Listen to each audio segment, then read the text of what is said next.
8 weeks are down in college football, and the AP poll voters had back-to-back good weeks but are quietly trying to backslide. I got a feel-good story for you. What else do you want the man to do? We're counting down the best plays. How do you define success? Wrighster. Let's get into this week's AP poll and talk about what the voters got right and what I would do differently. 2 weeks ago, I named and shamed the AP voters that still had Alabama over Texas, and last week that problem magically fixed itself. Every week I get people in the comments saying that these polls just average out over time and the College Football Playoff Selection Committee isn't taking the AP poll into account anyway. Neither of those things is true, but go ahead and keep on thinking that. Bad voting is like weeds in the front yard. It always comes back, and if you don't stay on top of it, the weeds just spread.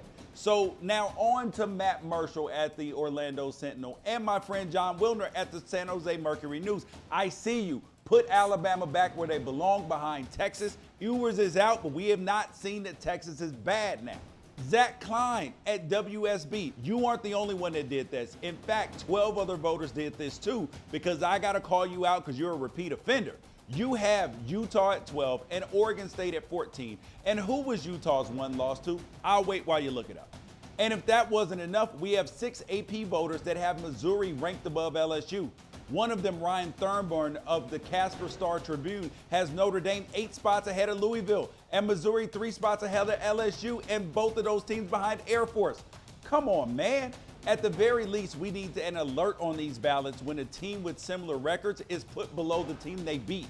Maybe a Microsoft Clippy paper graphic that appears that says, "It looks like you have no idea what you're doing. Would you like some help?" I also have some help for fans that are debating which conferences have the best chance to make the college football playoff and if any of them can get to. Because currently 4 teams have first place votes. Georgia has 38, Michigan has 19, Ohio State and Florida State have 3.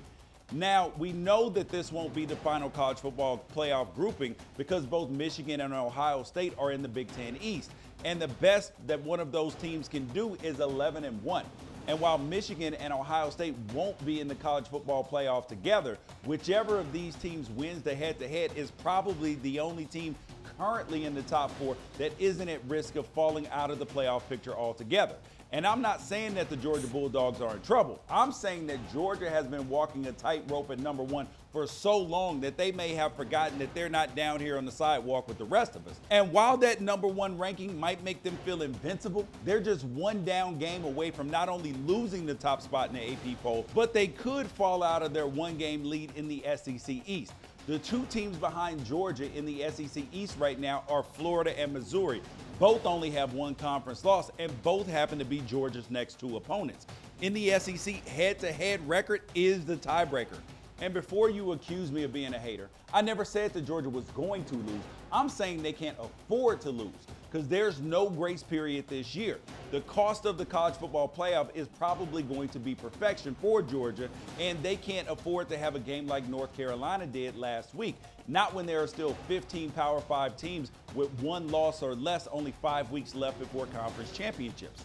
Last weekend, we lost undefeated North Carolina to a 1-win Virginia squad, and they rightfully fell 7 spots. And University of Washington lost its 2 first-place votes in the AP poll after barely surviving 1-win Arizona State at home.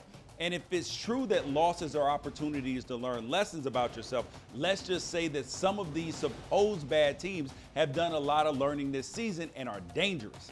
And as a top-ranked team, if you're not careful, they might use that knowledge on you. And speaking of North Carolina, though, that loss to Virginia hurts the entire ACC, including Florida State. AP voters already don't respect the ACC. How do I know this? The 2 lowest-ranked Power 5 1-loss teams are both from the ACC. One of them, Louisville, is ranked 4 spots behind a 2-loss Notre Dame team. And do I have to remind you that one of Notre Dame's 2 losses was to Louisville? And 55 of the 63 AP voters know that and don't care. A 1-loss ACC conference champion is not getting into the college football playoff, not over a 1-loss Pac-12 conference champion, and probably not over a 1-loss SEC team, whether that SEC team even made their conference championship game or not. Shout out Alabama. And I'm not saying it's right, but it's the reality. And imagine a world where Oklahoma loses a game. Texas is without Quinn Ewers. The Big 12 may end up playing itself out of this whole thing.